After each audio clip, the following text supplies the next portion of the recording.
मराठा हेच कुणबी आहेत आणि त्यामुळे मराठ्यांना कुणबी प्रमाणपत्र देऊन ओबीसीत घ्या या मागणीसाठी मनोज जरांगे पाटील यांनी आंदोलन उभारलं।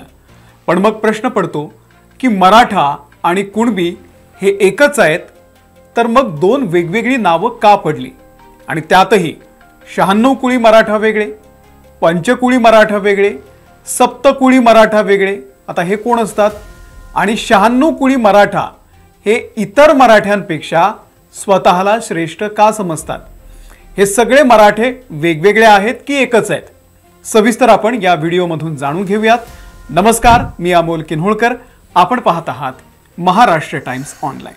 सगळ्यात बेसिक प्रश्न, कुणबी समाजाला ओबीसी आरक्षण आहे, मग मराठा समाजाला का नाही? इथूनच या वादाची सुरुवात होते आणि यासाठी आपल्याला ऐतिहासिक संदर्भ बघितले पाहिजे। महाराष्ट्रावरती सातवाहन, वाकाटक, चालुक्य, राष्ट्रकूट, शिलाहार, यादव अशा अनेकांचं राज्य होतं। हे सर्व क्षत्रिय राजवंश होते। मराठा हा शब्द महारट्टी या शब्दापासून आलाय। महारट्टी हा शब्द सातवाहन काळापासून प्रचलित होता। रठ्ठ म्हणजे प्रदेश, जसे आज जिल्हे असतात तसे त्या काळी रठ्ठ होते।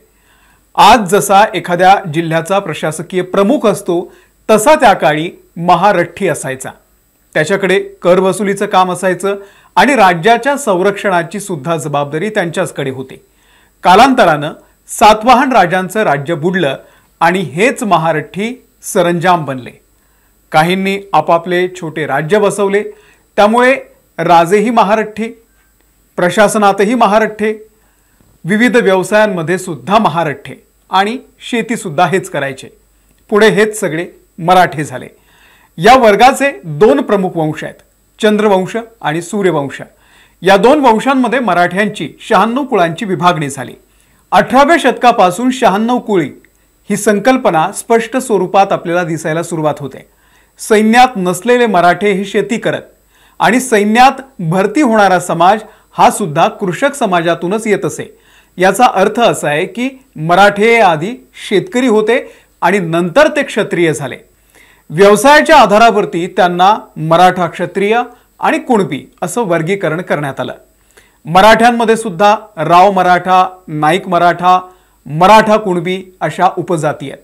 खरं तर ऐतिहासिक संदर्भांनुसार महाराष्ट्रातील 12 बलुतेदारांना मराठा म्हटलं जायचं, पण नंतर व्यवसायाच्या आधारावरती त्यांचं वर्गीकरण झालं आणि अनेक जाती त्यातून निर्माण झाल्या। जे शेती करत होते ते कुणबी म्हणवले गेले, तर ज्यांच्याकडे जमीनदारी होती त्यांनी स्वतःला मराठाच म्हणून घेणं पसंत केलं। 96 कुळी मराठ्यांबद्दल इतिहासामध्ये नोंदी आहेत, पण सरकारी कागदपत्रांवरती त्याची नोंद होत नाही। 96 कुळी मराठा ही जात नसून तो एक कुटुंबांचा समूह आहे। काही मराठी क्षत्रिय कुळांनी ठरवलं की फक्त आपल्या समाजातच सोयरीक करायची आणि त्या काळी एकत्र आलेल्या अशा कुळांची संख्या 96 होती, त्यामुळे 96 कुळी हे नाव पडलं। जे शेती करतात ते कुणबी, 96 कुळी मराठा आणि सामान्य मराठा यांच्यामध्ये काहीही फरक नाहीये। पर्यायानं मराठा आणि कुणबी हे एकच आहेत। काही मराठ्यांचा राजघराण्यांशी संबंध असला तरी देखील त्यांचं प्रमाण फार कमी आहे। मराठ्यांमध्ये प्रांतानुसार कोकणी मराठा, देशावरचे मराठा असाही फरक आहे, पण या दोन्ही मराठ्यांमध्ये लग्नही जुळतात, सोयरीक सुद्धा होतात, त्यामुळे ही उपजाती आहे असं म्हणता येणार नाही। सध्या चंद्रवंशी आणि सूर्यवंशी मराठ्यांमध्ये देखील लग्न जुळतात। पूर्वी हे पाहिलं जात असे, पण सध्याच्या काळात आजकाल हे एवढं कुणी बघतही नाही। ब्रिटिश प्रशासकीय अधिकारी रॉबर्ट वेन रसेल यांनी the tribe and caste of the Central Province of India या पुस्तकामध्ये कुणबी हा समाजच मराठा असल्याचं म्हटलेलं आहे। नारायण राणे समितीने देखील मराठा आणि कुणबी समाज एकच असल्याचा दावा केलाय। या अहवालातले आपण एक 4-5 मुद्दे आहेत ते समजून घेऊयात। पहिला, महाराष्ट्रातला मराठा समाज हा शेती करत होता, पण वेळ प्रसंगी तो युद्धात देखील तरबेज होता। छत्रपती शिवाजी महाराजांनी याच वर्गातून स्वराज्य उभारलं। दुसरा मुद्दा, कुणबी सैन्यामध्ये सामील झाले। चौथाई हक्कामुळे आर्थिक सुबत्ता आली, पण 1818 साली इंग्रजांनी मराठा साम्राज्य बुडवलं, त्यामुळे हा समाज पुन्हा एकदा शेती करू लागला। तिसरं, संत तुकोबांनी बरे देवा कुणबी केलो, नाही तरी दंभे असतो मेलो असा अभंग रचलाय आणि त्याच आधारे तुकाराम महाराज हे शेतकरी कुणबी समाजाचे होते असंही म्हटलंय. चौथा मुद्दा, महात्मा फुलेंनी शेतकऱ्यांचा आसूड, इशारा या पुस्तकांमधून ज्या शेतकऱ्यांचं वर्णन केलंय तो मुख्यत्वे मराठा कुणबी शेतकरी आहे.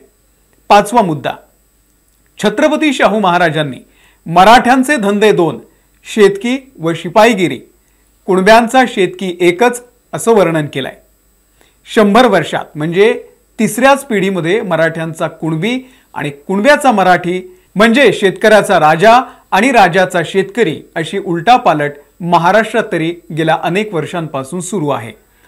आपल्या मुलांच्या दाखल्यावरती काही लोकांनी कुणबीच्या ऐवजी मराठा लिहिणं पसंत केलं होतं. तेव्हा कदाचित मोठेपणासाठी ते केलेलं असलं तरी नंतर त्यातून लाभ मिळत नसल्याचं दिसून आलंय. कारण कुणबी लिहिलेल्यांना आरक्षणाचा फायदा झाला तर ज्यांनी मराठा लिहिलं त्यांना लाभ मिळत नव्हता. या सगळ्यात दूरदृष्टी दाखवली ती पंजाबराव देशमुख यांनी. 60च्या दशकामध्ये त्यांनी मराठे हे कुणबी आहेत अशी मांडणी केली आणि त्याला घटनात्मक मंजुरी सुद्धा मिळवून दिली. त्यामुळे आज विदर्भातला जो मराठा आहे तो कुणबी प्रमाणपत्र घेतोय, त्याच्याकडे कुणबीचं प्रमाणपत्र आहे आणि ते ओबीसीचा लाभ घेत आहेत. मराठवाड्यातले शेतकरी मात्र मराठा स्वतःला मराठा म्हणून घेण्यामध्येच त्यांना मोठेपणा होता. आम्ही जमीनदार आहोत आणि आम्ही मागास म्हणून घ्यायचं का असंही ते म्हणायचे. पंजाबराव देशमुख यांनी जे प्रयत्न केले त्याकडे त्यांनी दुर्लक्ष केलं. आज त्याचे परिणाम मराठवाड्यातला शेतकरी, मराठवाड्यातला हा मराठा समाज भोगतोय. 40 वर्षांनंतर आज विदर्भातला मराठा शेतकरी, त्याची तिसरी पिढी कुणबी प्रवर्गाच्या अंतर्गत ओबीसी आरक्षणाचा लाभ घेतेय, तर इकडे मराठवाड्यातला मराठा हा आरक्षण मिळावं म्हणून सध्या रस्त्यावरती उतरलेला आहे आणि स्वतःला कुणबी सिद्ध करण्यासाठी त्याचेही आता प्रयत्न सुरू आहेत. तुम्हाला आणखी काही ऐतिहासिक संदर्भ माहिती असतील तर आम्हाला या ठिकाणी खाली कमेंट करून नक्की सांगा. आमच्या महाराष्ट्र टाइम्सच्या यूट्यूब चॅनलला जर तुम्ही सबस्क्राईब केलेलं नसेल तर सबस्क्राईब करा. आम्ही फेसबुकवरती सुद्धा आहोत, तिथेही आम्हाला फॉलो करा. धन्यवाद.